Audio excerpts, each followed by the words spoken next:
নমস্কার।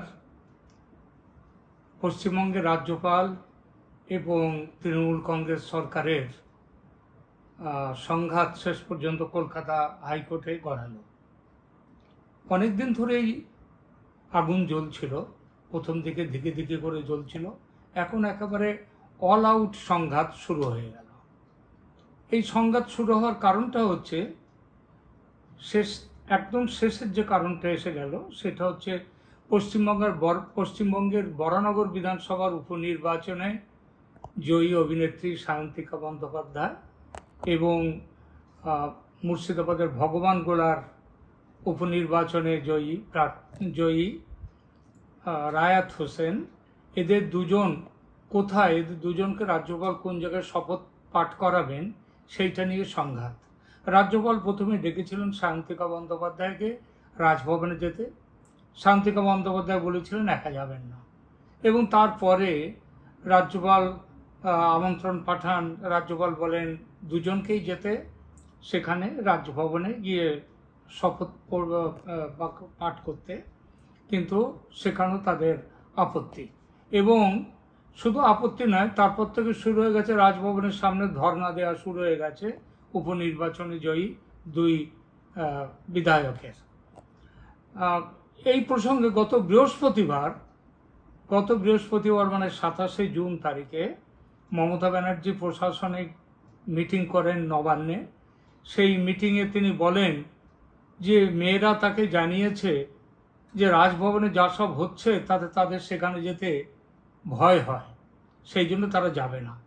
পরদিন শুক্রবার মুখ্যমন্ত্রী যখন এই কথা বললেন বৃহস্পতিবার, তারপর দিন শুক্রবার 28 তারিখে রাজ্যপাল কলকাতা হাইকোর্টে মানহানির মামলা দায়ের করলেন মুখ্যমন্ত্রী মমতা বন্দ্যোপাধ্যায় এবং তার দলের আরও কয়েকজন বড় নেতাদের বিরুদ্ধে।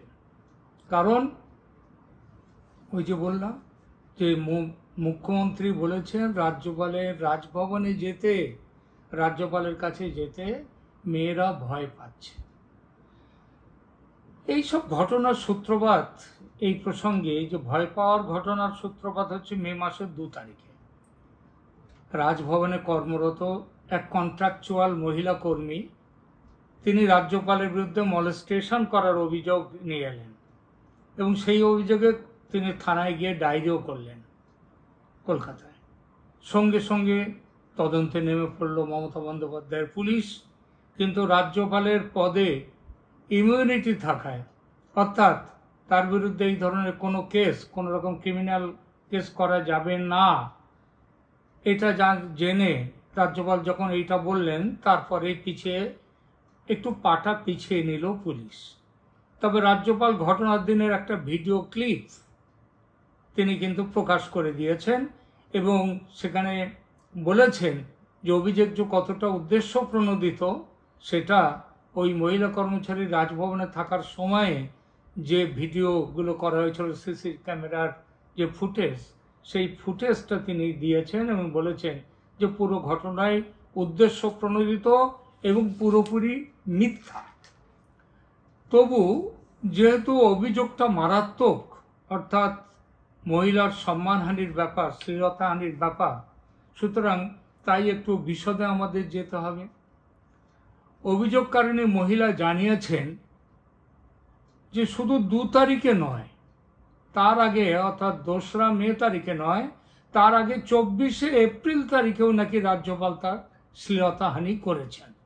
প্রশ্ন ওঠে, যদি 24শে এপ্রিল শ্লীলতাহানি করে ওঠেন, তাহলে সেদিন তিনি কেন কমপ্লেন করেননি?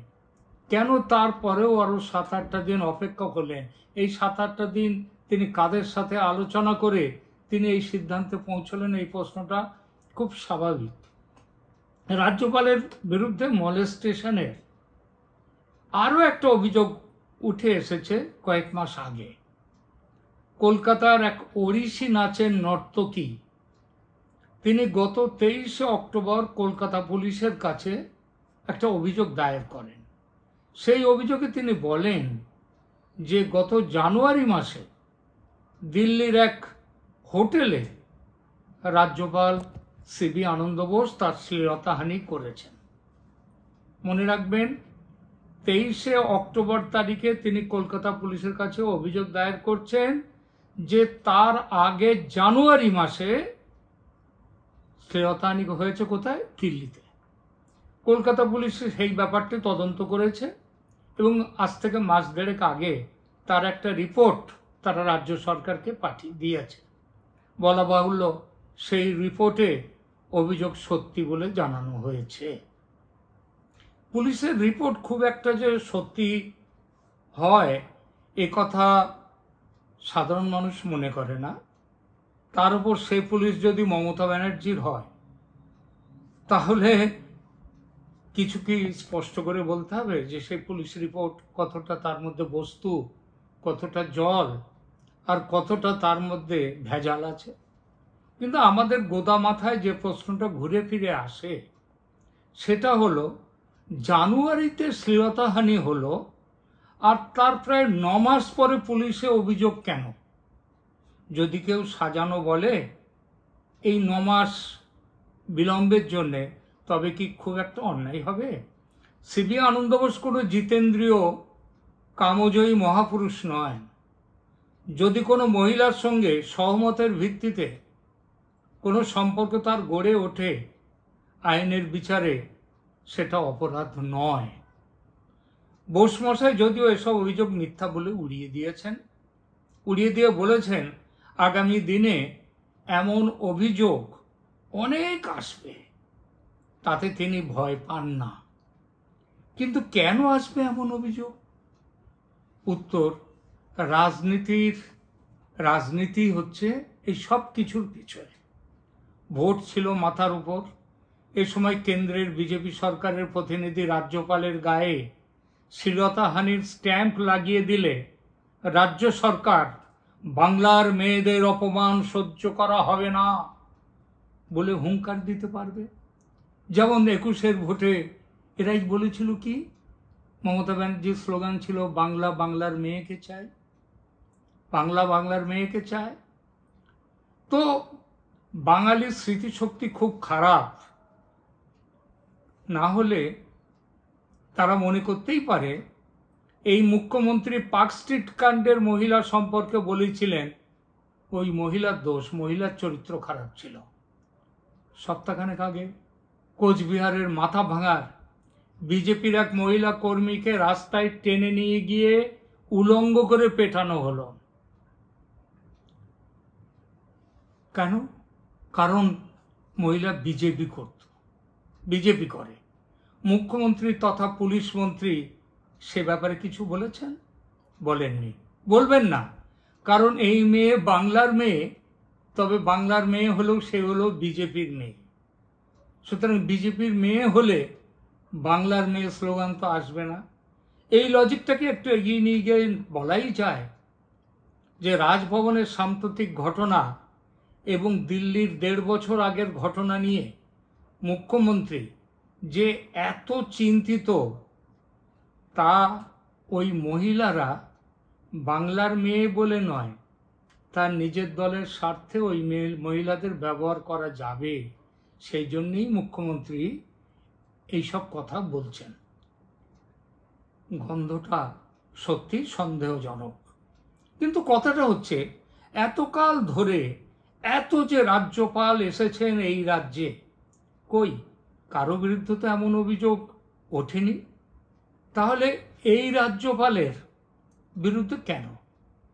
আমার এক ঘনিষ্ঠ বন্ধুও বলছিল নিশ্চয়ই দোষ আছে আনন্দ বোসের, আর কেনা জানে মহিলা সংক্রান্ত দোষ বড় ভয়ঙ্কর দোষ। আমি সবিনয়ে তাকে বলেছিলাম হতেও পারে, তবে কথাটা হলো পশ্চিমবঙ্গের রাজনীতি এখন যেখানে এসে দাঁড়িয়েছে এবং মমতা ব্যানার্জি যে রাজনীতি চালু করেছেন এই রাজ্যে, সেটা আগে কোনোদিন ছিল না। আর আগে কোনোদিন ছিল না বলে রাজ্যপাল বোসের বিরুদ্ধে এমন অভিযোগ তৈরি করা বা ম্যানুফ্যাকচারিং করা যে হচ্ছে, সেই সম্ভাবনাটাই বেশি। আরও একটা বড় কারণ আছে। রাজ্যপাল আনন্দ বোস তার পূর্ববর্তী রাজ্যপালদের তুলনায় অনেক বেশি অ্যাক্টিভ, শুধু অ্যাক্টিভ বলবো না, তিনি অনেকটা প্রোঅ্যাক্টিভও বটেন। প্রোঅ্যাক্টিভ কেন? দেখুন, সিঙ্গুর নন্দীগ্রামের সেই উত্তাল দিনে তৎকালীন রাজ্যপাল গোপাল কৃষ্ণ গান্ধী যতটা অ্যাক্টিভ ছিলেন, সেই অ্যাক্টিভ, তিনি একটা কথা বলেছিলেন, সেই এক কথাটা খুব প্রচলিত, যে হাড় হিম করা সন্ত্রাস সিপিএমের। এর বাইরে তিনি ওখানটায় কিছু রাজভবনে মীমাংসার চেষ্টা করেছিলেন, তার বাইরে আর কিচ্ছু করেননি। বর্তমান রাজ্যপাল সিবি আনন্দ বোস তার অনেক বেশি অ্যাক্টিভ হয়েছেন পশ্চিমবঙ্গে যে সন্ত্রাসের রাজনীতি, যে হিংসার রাজনীতি, যে গণতন্ত্রের হত্যা এখানে চলছে, তার বিরুদ্ধে তিনি অনেক বেশি ভোকাল হয়েছেন। রাজভবনে তিনি পিস রুম খুলেছেন, খুলে তিনি মানুষের কাছ থেকে, যারা সন্ত্রস্ত মানুষ, যারা গৃহহারা, যারা বাড়ি ছেড়ে পালিয়েছে, তাদের কাছ থেকে তিনি তাদের অভিযোগ শুনছেন, এবং রাজ্যপালের যা কাজ, সেই অভিযোগ তিনি নিশ্চয়ই এখানে রাজ্য সরকারের কাছে পাঠাচ্ছেন, যদিও জানেন রাজ্য সরকার কিছু করবে না, এবং সেই রিপোর্ট তিনি কেন্দ্রীয় সরকারেই পাঠাচ্ছেন, সরকারের কাছেও পাঠাচ্ছেন। গোঁসা কিন্তু রাজ্য সরকারের গোঁসা, রাগ কিন্তু সেই কারণে এই রাজ্যপালের অতি বড় সমালোচকও স্বীকার করবেন যে রাজ্যপাল সিবি আনন্দ বোস এই সরকারের বিরুদ্ধে যতটা মুখর, এতটা মুখর এর আগে, এমনকি এর আগের রাজ্যপাল আমাদের বর্তমান উপরাষ্ট্রপতি জগদীপ ধনকর সাহেবও কিন্তু এতটা মুখর ছিলেন না। কিন্তু না থাকলেও যাকে দেখতে নারী তার চলন বাঁকা, এমন রাজ্যপালকে মমতা বন্দ্যোপাধ্যায় রাজ্য থেকে বিদায় করতে তিনি ব্যস্ত হবেন, কারণ তার ইমেজ নষ্ট হচ্ছে, সুতরাং তার পক্ষে এটা খুবই স্বাভাবিক। কিন্তু সৎ, নিরপেক্ষ, নির্ভীক সাংবাদিকরা রাজ্যপাল বোসের নিন্দায় এত ব্যগ্র কেন, সেটা একটা কথা। এক চিটফান্ডের সঙ্গে জড়িত থাকার অভিযোগের ভিত্তিতে বেশ কয়েক মাস জেলে কাটিয়ে আসা এক নামী সাংবাদিক তার ইউটিউব চ্যানেলে বোসের বিরুদ্ধে সম্প্রতি ওঠা রাজভবনের ওই মহিলার শ্লীলতাহানির অভিযোগ ওঠার সাথে সাথেই সেই অভিযোগকে সত্যি ধরে নিয়ে তাকে তাড়িয়ে দিয়ে বাংলাকে রাহমুক্ত করার ইচ্ছা প্রকাশ করেছেন। কিন্তু তার কথা থাক, বিজেপির মতাদর্শে তুমুল বিশ্বাসী যেসব ইউটিউবার আছেন কলকাতায়, তাদেরও কেউ কেউ বোসের বিরুদ্ধে ওঠা অভিযোগকে সত্যি ধরে নিয়ে বোসকে বাংলা ছাড়া করার কথা বলেছেন, যেন তিনি চলে গেলে বাংলা শান্ত থাকবে, বাংলা ভালো থাকবে। তাদের বক্তব্য, এসব টিসরুম করে হবেটা কি? কাজের কাজ কিছু হচ্ছে? মমতা ব্যানার্জিকে গদি ছাড়া করা যাচ্ছে? যায়নি। তো যায়নি বলে একটা ছোট্ট প্রশ্ন করাই যেতে পারে, কাজের কাজ করার ক্ষমতা কি রাজ্যপালের থাকে? রাজ্যপাল করেন কি? রাজ্যপাল একটু বড় ধরনের পোস্ট অফিস ছাড়া আর কিছু সাংবিধানিক ক্ষমতা তার থাকা আছে বটে, কিন্তু রাজ্য সরকারকে গদিচ্যুত করার ক্ষমতা কি রাজ্যপালের, কোন রাজ্যপালের থাকে? নাকি প্রধানমন্ত্রীর থাকে, স্বরাষ্ট্রমন্ত্রীর থাকে, তাদের থাকে, কেন্দ্রীয় মন্ত্রী সবার থাকে। তাদের সঙ্গে রাজ্যের শাসকের যদি বোঝাপড়া থাকে, তাহলে রাজ্যপাল কি করবেন? আপনারা অনেকেই প্রশ্ন করছেন যে কেজরিওয়ালকে যদি 100 কোটি টাকা গোয়ার ভোটের জন্যে, সেই টাকা ঘুষ খাওয়ার অপরাধে যদি তাকে জেলে পাঠানো যায়, যদি ঝাড়খণ্ডের মুখ্যমন্ত্রীকে জেলে পাঠানো যায় জমি কেলেঙ্কারিতে,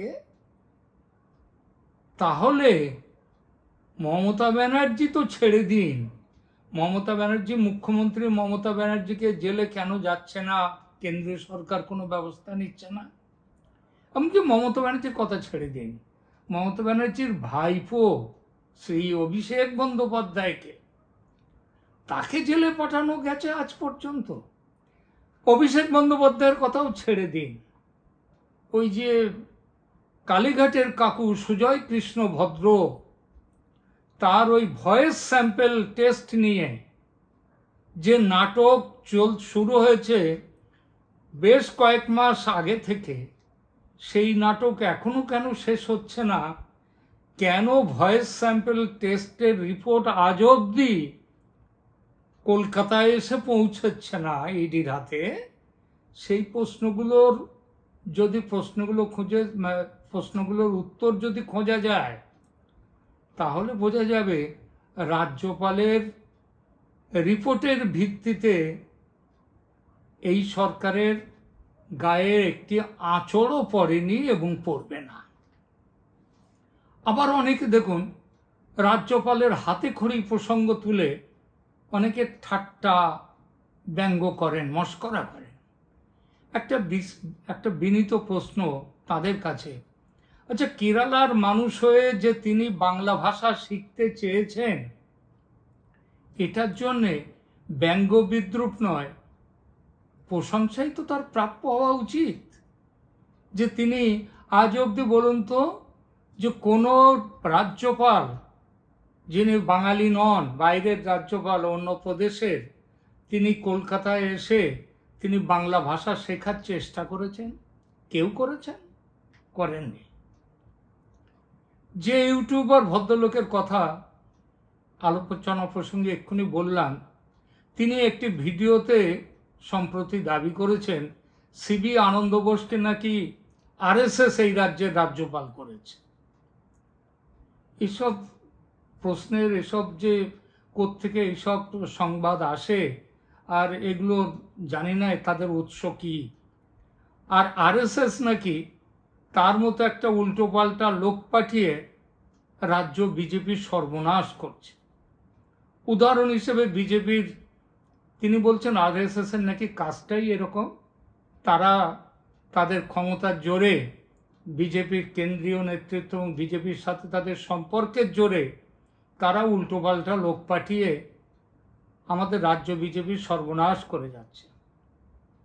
এই প্রসঙ্গে তিনি উদাহরণ হিসেবে আমাদের সিবি আনন্দ বোস সাহেবের সাথে বিজেপির রাজ্য সংগঠন মহামন্ত্রী অমিতাভ চক্রবর্তীর নাম করেছেন। তিনি এই অমিতাভ বাবুর সঙ্গে এক গোত্রে ফেলেছেন রাজ্যপাল বোসকে, এবং যথারীতি বিদায় দেওয়ার ইচ্ছাও তিনি প্রকাশ করেছেন দুজনকেই। আমরা অমিতাভ চক্রবর্তীর কথা নিয়ে এখানে আলোচনা করছি না।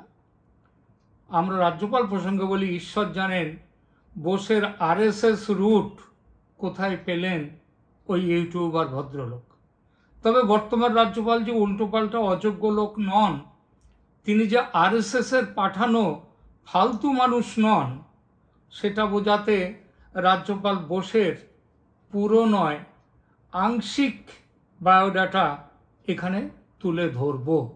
তার আগে আরও একটা কথা বলবো, এত যে রাজ্যপাল এসেছেন, তারা কি কোনো দিন সাধারণ মানুষের কাছে তাদের অভিযোগ শুনেছেন? শোনেননি। এই দেখুন না, 25শে জুন কোচবিহার জেলার মাথাভাঙার এক বিজেপির এক মহিলা নেত্রীকে তৃণমূল কংগ্রেসের কিছু লোক তাকে উলঙ্গ করে পেটায়। অপরাধ তিনি বিজেপি করেন।